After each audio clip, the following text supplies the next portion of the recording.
Good morning sir. Good morning.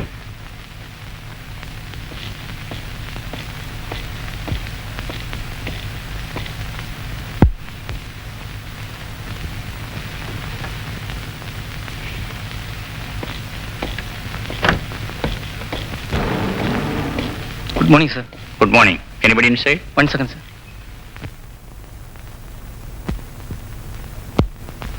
പേടിക്കാനില്ല, cure ആയിട്ടുണ്ട്.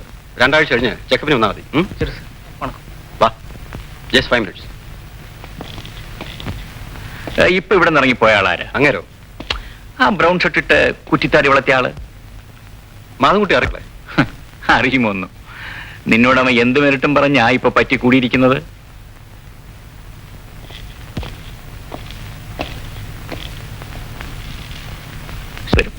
ചിലപ്പോ വരികയുമില്ല.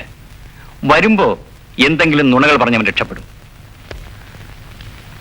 ഇതുവരെ മറ്റൊരാളും കാണിക്കാത്ത വിട്ടുവീഴ്ച ഞാൻ അവനോട് കാണിച്ചു. Actually he was befooling me. 2 ദിവസം മുമ്പ് ഭാര്യയ്ക്ക് സീരിയസ് ആണെന്ന് പറഞ്ഞ് ലീവ് എടുത്തു പോയി. ആ മനുഷ്യൻ അന്ന് ഞാൻ കാണുന്നത് കുറെ പീറ പിള്ളേരുമായി ബീച്ചിൽ പാട്ടും പാടി പട്ടം പറപ്പിച്ചുകൊണ്ട് നടക്കുന്നതാണ്. നീ പറയാറുണ്ടല്ലോ എല്ലാറ്റിലും കുറെ വിട്ടുവീഴ്ചകളൊക്കെ കാണിക്കണമെന്ന്. ഞാൻ വിട്ടയത് കണ്ടില്ലേ? നെക്സ്റ്റ് ഡേ തന്നെ ഞാൻ അവനെ ഡിസ്മിസ് ചെയ്തു. യൂസ്ലെസ്.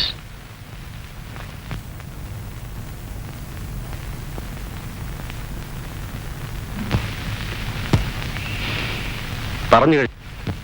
അതെന്താ അങ്ങനെ? അല്ല, ഇനി എനിക്കല്പം പറയാനുണ്ട്. നീ അതൊന്ന് കേൾക്ക്. നീ അയാളെ ഡിസ്മിസ് ചെയ്തു എന്ന് പറഞ്ഞല്ലോ.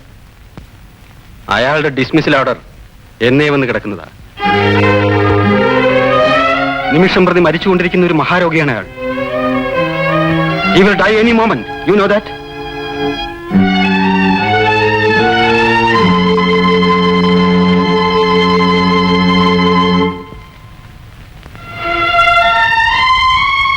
മെഡിക്കൽ സയൻസിന് പോലും അജ്ഞാതമായ ഏതോ അത്ഭുതം കൊണ്ടാണ് അയാൾ ഇന്നും ജീവിച്ചിരിക്കുന്നത്. ചികിത്സിച്ചിട്ട് ഫലമില്ലാത്ത രോഗികളെ സാധാരണ ഡോക്ടർമാർ പലതും പറഞ്ഞ് ആശ്വസിപ്പിച്ചുവിടും. പക്ഷേ ഇയാളുടെ കാര്യം നേരെ മറിച്ചാണ്. ഇടയ്ക്കിടയ്ക്ക് അയാൾ വന്ന് എന്നെ ആശ്വസിപ്പിച്ചിട്ട് പോകും. താൻ മരിച്ചിട്ടില്ലെന്ന് ബോധ്യപ്പെടുത്താൻ വേണ്ടിയാണ് അയാൾ ഇടയ്ക്കിടയ്ക്ക് എന്നെ കാണാൻ വരുന്നെന്ന് തോന്നുന്നു. ചികിത്സിച്ചാൽ ഭേദമാകാത്ത രോഗത്തിന് വേണ്ടി ചികിത്സിക്കുന്ന ഒരു ഡോക്ടറുടെ ധർമ്മം കിടക്കും. നിനക്കറിയോ മാധവൻകുട്ടി?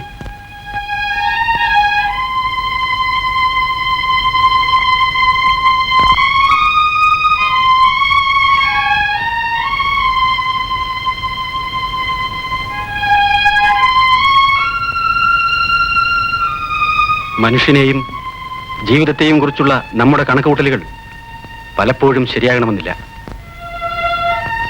നീ വിചാരിച്ചിരിക്കുന്നത് നീയും നിന്റെ ഓഫീസും നിന്റെ സ്റ്റാറ്റസും